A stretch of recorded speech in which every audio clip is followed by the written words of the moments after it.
What's up, YouTube? It's Brett Dallas. I make videos about mental health, depression, anxiety, suicidality, and other topics that are otherwise shadowed by the mainstream. And in today's video, I want to talk about how the depressed brain is a lie machine. So what do I mean by that?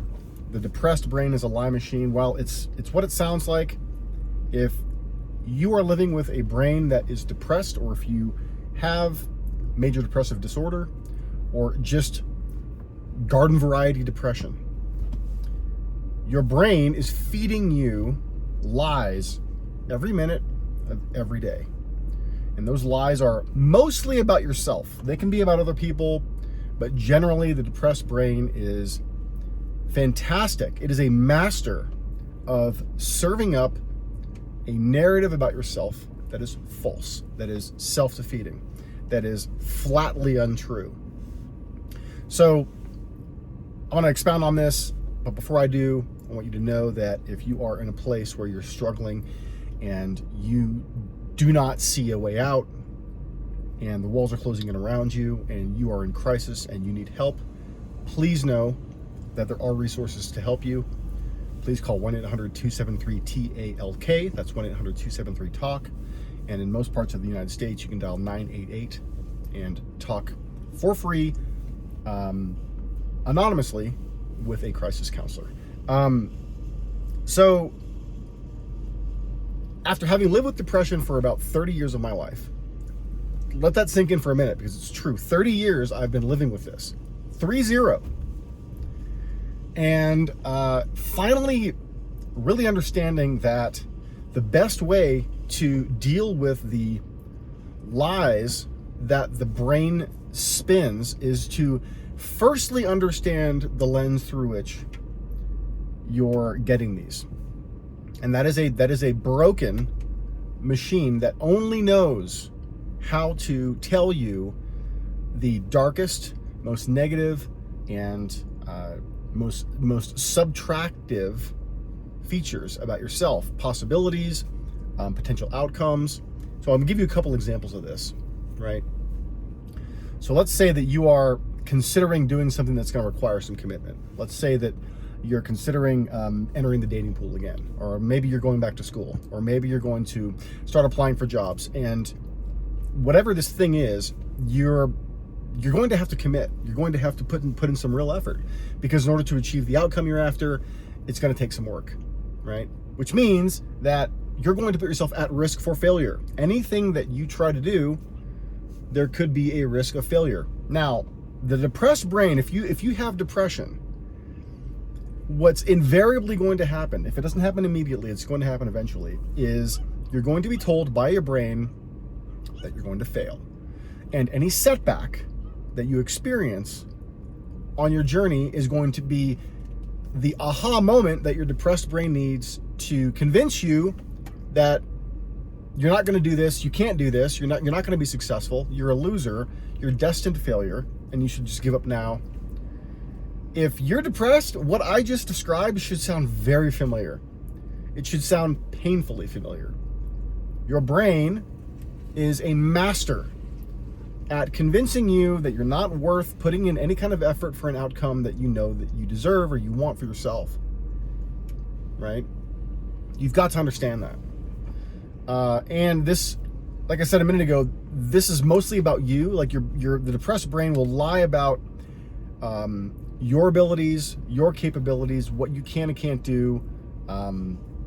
It'll lie about your history even. It'll make you think that events in your past were way worse or way more impactful or way more negative than they really were. But also, it will lie to you about other people, right? And so what I mean by that is, if you are, let's say, in a social setting, and you're in a group of people that you don't know, any indication that your brain can use to convince you that the people around you don't like you, they don't approve of you, they think you're stupid, they don't want you here, your brain's going to do that, right? And so if someone, for example, just looks at you briefly and just doesn't really pay you any attention, that can sometimes be all your brain needs to convince you that you're not wanted here. When in reality, what just happened was there wasn't really anything necessarily remarkable about you that would have held that stranger's attention. Right? So, and this is just one example. This happens all the time. Standing in line to check out at the grocery store, and the person behind you is feeling impatient because the line's taking too long, and your depressed brain thinks that it's about you, and they think that you're the reason that they're not getting their checkout completed on time or in a reasonable amount of time. And the list goes on and on and on. I mean, the more mired you are in your depression, the more these instances are going to happen. And before long, your day becomes completely consumed with these lies about you and the people around you, to the point where at the end of the day, after all of this narrative has been fed to you by this broken machine that only knows how to produce lies, you are so convinced, you're so persuaded that you have no worth in the world, that you start behaving that way, and then it becomes this feedback loop, because the people around you see that you scowl, you avoid eye contact, you keep your head down when you're walking, you don't engage with people, right?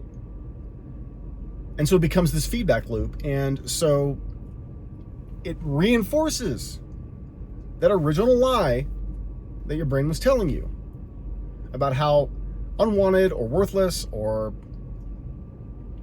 inadequate you are. Okay? So what do we do about this? I mean, I've spent these past few minutes explaining the dynamics of the depressed brain and how these lies actually materialize. My question now is, what do you do about this? So what this happens, big deal.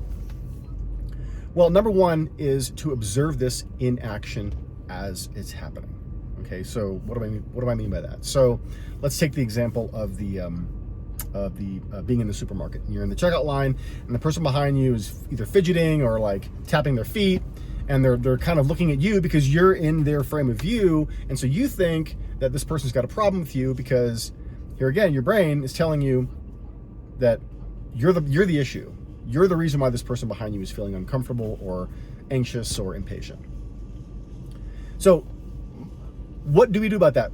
What I'm going to suggest you do is first before anything else, is observe that this is happening when it happens. And this can be out of the blue. You could be doing something that you would not even think that your brain is going to hijack, but it does. And when it does, you've got to observe this. Observe it. And you'll find the mere act of observation has a way of disarming this lie. So the way this might play out is you're standing in the grocery line, person behind you is tapping their feet, they're impatient, and you notice this, and before you move into the assumption that it's your issue, that you're the problem, or that you're the cause of this person's consternation, you observe that your brain is telling you this, or that it is the case that you are the issue. Aha, I'm feeling like I'm the problem for this person behind me. I'm feeling this way. Observation. Observe that this is happening. Number two is to, and this is the one that's a little more difficult. It's fairly easy to observe these lies when they happen, but number two is a little more difficult. It's a little more subtle. Number two is to consider a possibility in which you aren't the issue. You aren't the problem. You aren't the cause of this person's impatience. So what might that look like? Okay. So in the case of the grocery store, I observe that I'm feeling like I'm causing this person some problem. Could it be possible that this line is just taking forever and I'm not the one to blame for this person's time being wasted? Could it be? And invariably, 9 times out of 10, 99 times out of 100, the answer is absolutely it could be, and it probably is. But the point of doing this exercise is to seed your mind with the possibility that you aren't to blame. You aren't the bad person. You aren't the cause of whatever disruption is around you, right? And this goes for any of the lies that you're told by your depressed brain, right? So let's take the example of like applying for a job, right? Let's say you apply for a job, and as soon as you hit submit, your brain starts telling you, why did you do that? You're only going to fail. You're not going to get hired. You're a loser. You're worthless. You're wasting your time. Okay, very typical type of reaction to the mere act of applying for a job. Observe, this is happening. Okay, I'm feeling like this is a waste of my time. I'm feeling like I'm useless. Why did I just click submit? I'm not going to get picked. I'm feeling this way. Number one, again, observation. Number two, let's create a possibility. Think about a scenario in which it's not the case that you're worthless, or that you're going to just get panned or passed over by the hiring manager. Could it be possible that you get a positive reply? Is it within the realm of reason to think that you could be selected and brought in for an interview or called back? Is it possible? Yes, it's possible. Like I said, 99 times out of 100, the answer to that question is yes. So in doing that, in creating that alternative possibility in your mind, you've done two things. Number one is you have stopped the lying brain in its tracks. This is the fastest and most effective way I've found to do this. And number two, you've retrained yourself, even just in that moment, you've retrained yourself to respond differently when and if this happens again in the future. And it will, right? And so it's like a muscle. It's like any other muscle. The more you use it, the more you work it, the stronger it's going to get, and the easier it's going to be to shift into a place where you begin to expect positive outcomes, right?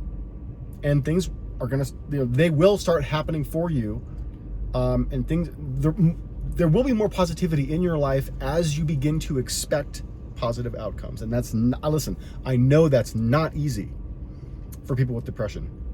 To expect the positive outcome for someone with depression is hard work, heavy lifting. But my suggestion is that you start small with these observations and these alternative possibility creations in your own mind, and you do this every day, iteratively, every time you get one of these lies. So try this in your own life. The depressed brain, like I said, is a master of lying to you about yourself and other people's perceptions of you, and it will not stop unless you put it in its place. And using these techniques are what I have found to work well for me, and I hope work well for you. So thank you for listening. I'm Brett Dallas. I'll see you next time. Bye.